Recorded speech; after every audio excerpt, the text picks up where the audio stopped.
El carrusel es un periodo en la vida de la mujer, incomprensible todavía para el hombre promedio no iniciado en MGTOW, que pertenece al 80% de hombres ignorados por toda mujer carruselera. Un hombre promedio, que no conoce la realidad del animal sexual en que se convierte la carruselera cuando se tropieza con un hombre del 20% de más éxito entre las mujeres, al que se dedica en cuerpo y alma. Normalmente, este hombre promedio conseguirá tener relaciones sexuales de vez en cuando y estará muy acostumbrado a rondar la zona de amigos de la carruselera. Ingenuamente se preguntará que dónde está la famosa tarta de la liberación sexual de la que tanto se habla, porque su trozo del pastel no lo consigue encontrar por ninguna parte, y mira que lo busca. O puede llegar a creerse que si él no se beneficia de una sexualidad plena, también tiene que haber por ahí muchas mujeres en su misma situación. Angelito. Desde los 18 años, o incluso antes, se le abre a la mujer moderna un periodo de frenesí sexual que todos los que no han sido invitados a la fiesta no se pueden ni imaginar. Este periodo es lo que se conoce como carrusel. La mujer joven se inicia en él cuando todavía es mentalmente inmadura debido a su juventud, pero muy poderosa en el juego de la seducción y el deseo sexual. El carrusel es divertido y maravilloso porque no implica ninguna responsabilidad. Se pueden encadenar parejas sexuales sin tener que pensar en el día siguiente. La mujer en el carrusel no piensa en labrarse un futuro ni en qué puede aportar a las personas de su entorno o a la sociedad. Todo lo que no sea vivir en el carrusel le parece un rollo, porque lo que quiere es alegría, fiesta y diversión. Consigue tanta atención de los hombres y tan fácilmente que se cree que todo gira en torno a ella, por ella y para ella. Como los niños en una feria, se ríe, se emborracha de luces de colores en cada vuelta y le parecerá increíble que tanta felicidad pueda ser posible. Por fin se siente viva. El carrusel no afecta a todas las mujeres. Unas pocas se casarán con su primer amor a los 19 años y otras serán más comedidas en su número de citas, a menudo porque no tienen demasiadas opciones o porque viven en lugares recónditos de difícil acceso por tierra, mar o aire. Pero el poder de atracción del carrusel es tal que pocas son las mujeres de nuestro tiempo que no lo prueban por lo menos durante 2 o 3 años. La mayoría se subirá al carrusel casi de la misma forma en que un toxicómano entra en el mundo de las drogas. Se encontrará de joven en su entorno familiar y escolar con amigos y conocidos que la iniciarán en el libertinaje y que limarán las últimas asperezas, esas pequeñas reticencias que le puedan quedar de la educación opresora heteropatriarcal recibida en su niñez. Le dirán que no pasa nada, que ya verás qué divertido, que todo el mundo lo hace. Debido a que todo es nuevo para ella, la timidez o la inseguridad la harán dudar, pero no sabrá cómo decir que no por no ser descortés, y como además le pican la curiosidad y el morbo, se subirá al carrusel y descubrirá que le gusta dar vueltas y más vueltas, cada vez más rápido hasta perder la cuenta. Por decoro, no enumeraremos aquí las imaginativas prácticas a las que se entregará la mujer carruselera y no intentaremos contar la historia de sus hazañas. Sería demasiado extenso para un solo vídeo. El fenómeno del carrusel está lejos de pasar de moda. Nunca antes el deseo sexual había estado tan incentivado ni tan sobredimensionado, ni tan presente en la sociedad. Tal y como lo conocemos hoy en día, el carrusel es la consecuencia directa de la liberación sexual, que ha conseguido que veamos como independientes 3 conceptos que hasta entonces estaban muy interrelacionados: la moralidad, la sexualidad y la reproducción. Hace unos 30 años, muchos hombres hicieron campaña por la liberación sexual de la mujer, pensando que se iban a poner las botas, que disfrutarían del sexo con las mujeres sin límite. Pero se encontraron con que aquella soñada liberación derivó en el carrusel, que provocó la miseria sexual de muchos hombres, ya que en el carruselismo, lo mismo que en el capitalismo, hay abundancia solo para unos pocos en detrimento de otros muchos. Las mujeres, además, siempre han promovido la imagen de su inaccesibilidad para crear sensación de escasez e incrementar artificialmente su valor en el mercado sexual. Si a esto le añadimos que en el momento histórico tan liberal y permisivo en que vivimos, las expectativas que crea la hipergamia femenina son tan elevadas y apuntan tan alto en la pirámide social, que a muchos hombres no les queda más opción que conformarse con idealizarlas y fantasear con poseerlas. La fuerza que propulsa al carrusel es la sobrevaloración y el endiosamiento de la mujer. Pero el carrusel tiene fecha de caducidad. Después de haberse pasado una década deslumbrante en la magia del sexo descontrolado y frenético del carrusel, la mujer se ve un día fuera de él, a veces incluso cansada y asqueada de sus propios excesos. Su biología le sorprende con que ya no atrae a los hombres como antes y que ya no son tan fáciles de conquistar. En definitiva, la joven ya no lo es. Se pasa horas enteras delante del espejo, alarmada por las arrugas que descubre en su cara. Está envejeciendo. Se asusta y le entran unas prisas locas por encontrar la estabilidad de un hombre con recursos con quien formar una familia, pero tiene miedo a equivocarse en la elección, porque se da cuenta de que ya no le queda tiempo. La salida del carrusel nunca es agradable para la mujer.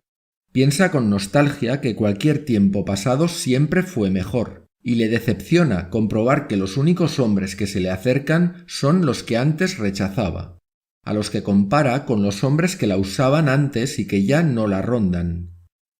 Las carruseleras afrontan el final de diferentes formas. Nos podemos encontrar con las adictas al carrusel, que se niegan a abandonarlo. Aunque éstas no son muy numerosas, cada vez abundan más, y se las reconoce fácilmente porque hacen todo lo posible por no envejecer. La mujer madura, adicta al recuerdo de su carrusel particular, se autoengaña pretendiendo una juventud que ya no tiene. Saldrá a la calle después de aplicarse varias capas de maquillaje, vestirá ropa juvenil varias tallas inferiores a la suya y, si se lo puede permitir, abusará de la cirugía estética. Compensará su deterioro físico con la hipersexualización de su imagen, con la promesa de una sexualidad más accesible. Todo en la adicta tiende a lo sexual, pues ella misma vive por y para el sexo, ya que a lo largo de su vida solo ha sabido valorarse a sí misma en función de su atractivo sexual. Probablemente terminará como una solterona, es decir, sola o encontrándose únicamente con hombres que se apresuran a abandonarla después del acto sexual. Como en un casino, estaba tan maravillada con lo fácil que era todo en el carrusel que olvidó abandonar la mesa de juego mientras ganaba y terminó desplumada. Están también las mujeres que deciden asumir con normalidad su estancia en el carrusel, no porque den muestra de una mayor seguridad en sí mismas, sino porque en nuestro mundo moderno nadie las criticará por su prolífico historial sexual. Estas mujeres que asumen su condición de carruseleras lo confesarán todo orgullosas de ser mujeres de mundo. ¿Tríos mezclando alcohol y drogas duras? Sí, claro, como todo el mundo, tienes que experimentar cuando eres joven. ¿Una orgía en la playa con 14 desconocidos? Sí, claro, todos buscamos nuestros límites cuando somos jóvenes. Si estás buscando material para escribir libros eróticos, la carruselera diplomada podría llegar a dejar sin palabras al Marqués de Sade. Es casi vergonzante la forma en que se entregan a la última de las perversiones sin hacerse demasiadas preguntas. Afortunadamente para ella, la que asume con normalidad el carrusel, es probable que encuentre a un incauto que comprenda y acepte su pasado. Luego tenemos a la arrepentida. La arrepentida acepta hablar de su pasado siempre y cuando esté edulcorado. Nunca irá más allá de dar 3 o 4 pinceladas acerca de su vida anterior. Voluntariamente se olvidará de la mayor parte de su pasado y será una gran aficionada a las mentiras piadosas, porque en la pareja ya sabes que no es bueno contarlo todo. Esta mujer contará que cometió algunos excesos, pero nada de lo que su proveedor actual deba preocuparse. Transformará la realidad de su docena de parejas sexuales y de los 50 o más, ni sabe ella cuántos rollos de una noche, cómo quieres que se acuerde, por algo más aceptable como 3 o 4 novios y algún otro con el que no fue más allá de besarse. La arrepentida espera y confía en que podrá borrar su pasado carruselero para encontrar a un buen hombre que sepa tratarla como la princesa que es. La última categoría corresponde a la puritana. La puritana no endulza la realidad de su pasado sexual como la arrepentida. La puritana niega la realidad con todas sus fuerzas. Clamará al mundo su apego a los valores tradicionales, a la moralidad más estricta, se disfrazará de castidad y pureza e hipócritamente buscará la forma de enmascarar su pasado a través de la religión o se unirá a alguna ONG en la que mostrará al mundo su candorosa virginidad espiritual. La puritana sabe que con su escenificación podrá atrapar a algún hombre religioso, chapado a la antigua o lo suficientemente ingenuo como para creer todavía en unicornios. Pero tened claro que cuanto más fanatizada sea su puesta en escena, más tendrá que reprocharse por la realidad de su pasado en el carrusel. Este paso por el carrusel de parte de cada vez más mujeres no está exento de consecuencias, tanto individuales como colectivas. Las consecuencias individuales son absolutamente personales y cada excarruselera sabrá cómo le afecta íntimamente el paso por su carrusel particular. Subirse a él fue decisión suya, y como persona adulta y responsable no debería culpar a nadie de las consecuencias de sus propias decisiones. Pero colectivamente, el hecho de que cientos de miles, incluso millones de mujeres actúen de manera similar, tiene que forzosamente influir y condicionar el modo en que evoluciona una sociedad, transformándola de alguna manera. Concretamente, el carrusel de la liberación sexual representa el cuestionamiento del principal contrato social que ha caracterizado la relación entre hombres y mujeres durante los últimos 5 o 10.000 años: la monogamia. La selección de una pareja reproductora es para cada uno de los dos sexos una función psicológica y biológica profundamente arraigada en nuestra vida. Está tan integrada en nuestro comportamiento habitual que con frecuencia ni siquiera nos damos cuenta de cómo condiciona nuestro comportamiento.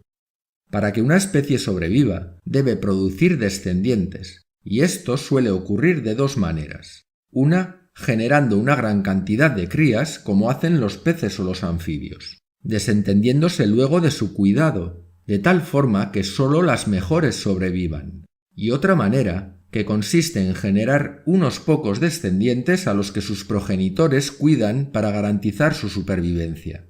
Esta última opción es la que adoptaron los seres humanos. Las mujeres, a lo largo de su vida, tienen la capacidad de engendrar unos pocos niños que requieren atención y cuidado durante muchos años antes de poder mantenerse a sí mismos. La consecuencia evidente es que para una mujer la mejor estrategia reproductiva se basa en la hipergamia, en compartir el patrimonio genético con el mejor hombre posible que proporcione una descendencia sana y que se beneficie además de la protección de uno lo suficientemente poderoso como para garantizar la supervivencia de los niños hasta el final de su adolescencia. Por el contrario, para un hombre, la estrategia óptima sería extender su esperma tanto como pueda en la vagina de tantas mujeres como le sea posible. Siguiendo esta estrategia, nunca puede estar realmente seguro de que los niños vayan a ser suyos. De ahí que multiplique las posibilidades. Estas dos estrategias contrapuestas conducen a un hecho simple. Los machos compiten entre sí por el acceso a las hembras, mientras que las hembras compiten entre sí por el acceso a los machos de calidad. Los machos que pierden en el juego de esta competencia no se reproducen. Las hembras que pierden se reproducen, pero con parejas de calidad inferior a sus expectativas. Lo que a la mujer le interesaba de su pareja en aquel tiempo prehistórico era que le suministrara protección y recursos durante el mayor tiempo posible, y que el hombre no la abandonara por mujeres más jóvenes, más fértiles o más hermosas que ella. Es decir, que para maximizar las posibilidades de supervivencia de sus hijos, la mujer debía conseguir de alguna manera que el hombre renunciara a su instinto de reproducirse con cuantas más mejor y adoptara la exclusividad en beneficio de ella. Es decir, que adoptara la monogamia. Pero ¿por qué cambiaría el hombre de comportamiento? ¿Qué podría ofrecer la mujer que hiciera que el hombre sacrificara sus instintos? Para que ese abandono ocurriera, debían llegar a un acuerdo que se alejara del camino marcado por la naturaleza, en el que las dos partes obtuvieran algún beneficio y que les compensara a los dos mantenerlo durante siglos. De este pacto surgió la monogamia, que en el ser humano no es natural sino artificial, por el que cada parte se compromete a limitar sus respectivas tendencias instintivas de reproducción. La monogamia se basa en un intercambio simple. La mujer ofrece a un hombre el acceso exclusivo a su vagina a cambio del compromiso del hombre de satisfacer las necesidades de su compañera y sus descendientes, protegiéndola de otros hombres o de los peligros y las incomodidades de la naturaleza. Con este intercambio se puede ver el sobredimensionamiento del valor de una vagina.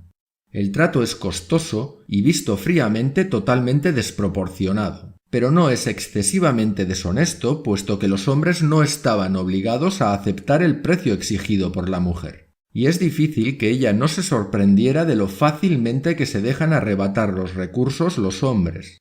Aunque el hombre pierde mucha de su libertad y limita sus posibilidades reproductivas a una sola mujer, la mujer también corre un riesgo considerable, ya que apuesta su futuro a una sola baza.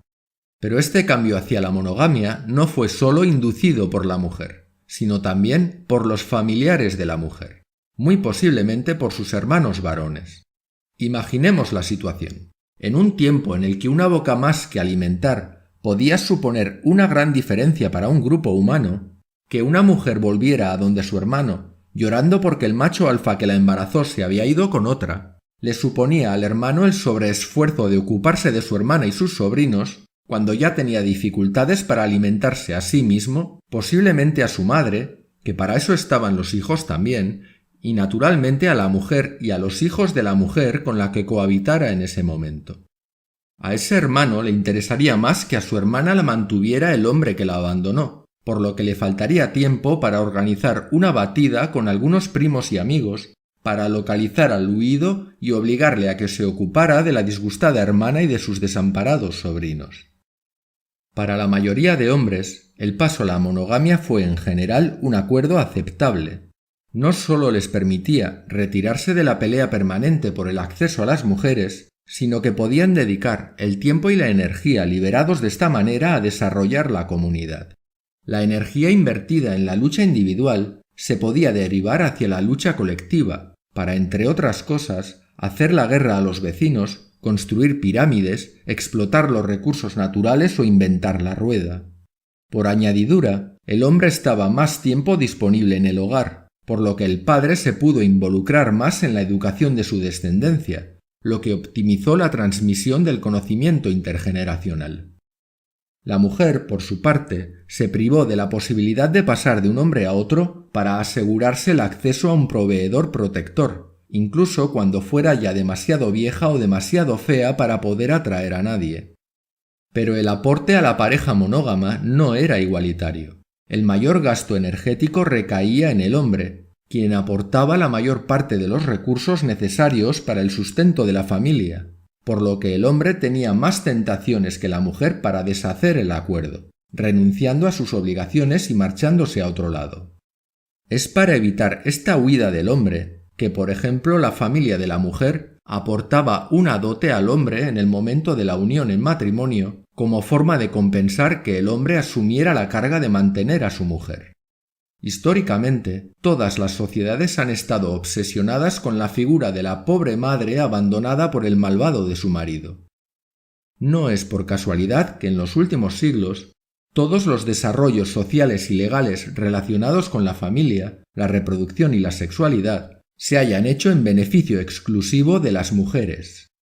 Por ejemplo, mientras que en la antigüedad romana la sola palabra del pater familias determinaba quién era o no su hijo legítimo, durante la Edad Media cristiana se estableció que la mujer tenía presunción de fidelidad, es decir, que la mujer siempre era considerada fiel, por lo que solo el hombre podía ser infiel, y esto hacía que el hijo de la mujer fuera obligatoriamente legítimo hijo del marido. No se dudaba más que muy raramente de su palabra. Y esta sigue siendo la situación hoy en día. Ni tan siquiera una prueba de ADN negativa para el hombre que la mujer dice que es el padre le exime a ese hombre de la responsabilidad de ocuparse del niño.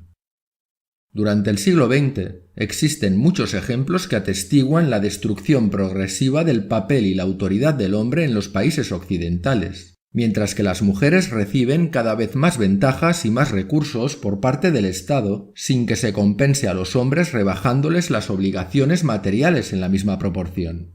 La autoridad simbólica del padre sobre la familia y los niños se ve limitada y en ocasiones incluso abolida. En muchos sentidos, es el Estado el que toma el lugar del padre y por tanto el padre es despojado de las ventajas que tenía en la pareja y en la familia. Aquellas ventajas que hicieron posible que el pacto original de la monogamia fuera justo, ahora se perciben como injustas para la mujer. En otras palabras, se podría decir que durante el último siglo el precio del acceso exclusivo a la vagina se ha vuelto todavía más caro, porque los recursos y la protección por los que la intercambiaba los reciben ahora del Estado protector. La mujer ya no necesita a los hombres beta proveedores, porque el Estado ya cumple ese papel de beta y por tanto ya solo aspirará a hombres alfa que son los únicos que pueden pagar el nuevo precio. De ahí el chiste de tantas feministas diciendo que el hombre está obsoleto, pero no es el alfa el obsoleto, sino el beta proveedor. Al mismo tiempo, ninguno de los derechos tradicionales de las mujeres ha sido cuestionado. Conservan sus prerrogativas en el hogar, la sobrevaloración de su condición de madre, la consideración de que por defecto necesita de más ayuda y protección que el hombre, etc. Todo esto le permite a la mujer la reconexión con su hipergamia natural. El paso de la condición monógama de la sociedad al mundo ginocéntrico de hoy no es fruto de una mera casualidad. Es el resultado de la ruptura del contrato social de la monogamia. Pero solo se ha permitido romper el pacto a una de las partes. Al hombre se le tiene todavía atado a sus obligaciones originales. Este mundo contemporáneo, destruyendo el pacto monógamo, nos retrotrae en términos de estructura familiar a varios milenios atrás, al momento en que para los hombres el mundo era una lucha de todos contra todos por el acceso a las mujeres, al momento en el que la mujer se aferraba con uñas y dientes al hombre más poderoso posible, viviendo en la angustia perpetua de que pudiera aparecer una mujer más bella o más joven que le arrebatara su lugar. En muchos aspectos esta liberación de la mujer no es una liberación, es el retorno a la ley de la selva, a la lucha despiadada del todos contra todos. Es la destrucción de las barreras sociales y morales que obligaban a todos a reprimir los instintos naturales para que el grupo se preocupara por algo más que la reproducción y la sexualidad. La pérdida de estas barreras sociales y morales es la causa principal de la aparición de fenómenos como el carrusel, en el que aunque tiene la impresión de divertirse y vivir plenamente su existencia, la joven en realidad arruina las oportunidades de encontrar un cónyuge de calidad. Como la mujer actualmente ve que cualquier comportamiento sexual es lícito, se puede permitir el lujo de cambiar la estrategia reproductiva de la monogamia por la imitación de la estrategia reproductiva del cuco, ese pajarillo que deposita sus huevos en los nidos de otros pájaros para que a sus polluelos los críen los demás. Esta estrategia de engaño o de adulterio puede darse a priori o a posteriori. El más clásico y el más obvio es el engaño a posteriori. Básicamente, consiste en establecer un pacto monógamo con un hombre que puede ser un buen padre y esposo, para luego, a través de una relación extraconyugal, engañarle con otro e incluso tener un hijo con ese otro, haciendo creer a su marido que el hijo era legítimo. Dentro de la monogamia, este hecho se consideraba una violación del deber conyugal y podía llegar a ser duramente reprimido y castigado. El engaño o adulterio a priori puede parecer más discreto, especialmente porque rara vez se equipara con el adulterio en sentido estricto. Esta estrategia consiste, de hecho, en hacerse embarazar primero por un chico malo con un buen potencial genético, para luego descubrir inocentemente y como si no se lo esperara que ese chico malo realmente era malo como padre y proveedor. En tiempo récord, a veces incluso antes de llegar a dar a luz, esa mujer embarazada de otro se habrá buscado a un caballero blanco dispuesto a renunciar o a diferir su propia reproducción para criar a los hijos de un extraño. Desde el punto de vista de la naturaleza, estas dos estrategias son positivas, permiten la continuidad de la especie. Pero el problema con estas estrategias es que se basan necesariamente en la ceguera de los hombres respecto a la manera en que son utilizados y manipulados por las mujeres. Pero estén ciegos o no, cada vez más hombres sienten intuitivamente que algo está mal y sospechan que el juego está amañado. Nos podemos encontrar, por una parte, con el grupo de los sumisos, que a cambio de la esperanza de acceder a los genitales de una mujer de cuarta mano, reprimen sus instintos y aceptan su papel de hombres dominados, lo que se traduce en muchos casos en su esterilización virtual. No tendrán descendientes o una descendencia más restringida de la que desearían. Estos son la mayoría de los hombres bajo la píldora azul, que aceptan servilmente el papel de engañados a priori o a posteriori. A pesar del engaño, aceptarán dedicar su tiempo, su energía, sus recursos y su capacidad de amar a una mujer que está sopesando fríamente qué situación le conviene más materialmente para maximizar la extracción de recursos de su hombre proveedor, si seguirá en pareja o si se divorciará. Luego tenemos al grupo de los que rehúsan relacionarse con mujeres a largo plazo. Son los hombres que se dan cuenta de la monumental estafa que supone un sistema que les exige que paguen y contribuyan para sostenerlo, sin recibir ningún beneficio a cambio. Este grupo puede considerarse como el de los hombres que han tomado la píldora roja. Este grupo es muy diverso y está compuesto por aquellos que simplemente rechazan cualquier relación duradera con una mujer, en la opinión de que hoy en día no se dan las condiciones adecuadas para que formar una pareja sea una opción deseable, y por aquellos que se emparejan de todos modos pero siguiendo unos criterios específicos propios, como por ejemplo, descartar a las madres solteras o a las mujeres con demasiado kilometraje. Finalmente, tenemos al grupo de los hombres simplemente confundidos, y realmente tienen motivos para estarlo, pues vivimos en un mundo que nos exige que cumplamos con nuestras responsabilidades como hombres, pero que limitemos nuestros instintos. Un mundo en el que la mujer exige un mayor respeto todavía del que siempre ha sentido el hombre por ella, mientras que ella no es ni tan siquiera capaz de respetarse a sí misma. Un mundo, en definitiva, que pretende controlar y someter el comportamiento masculino mientras promueve el descontrol del femenino.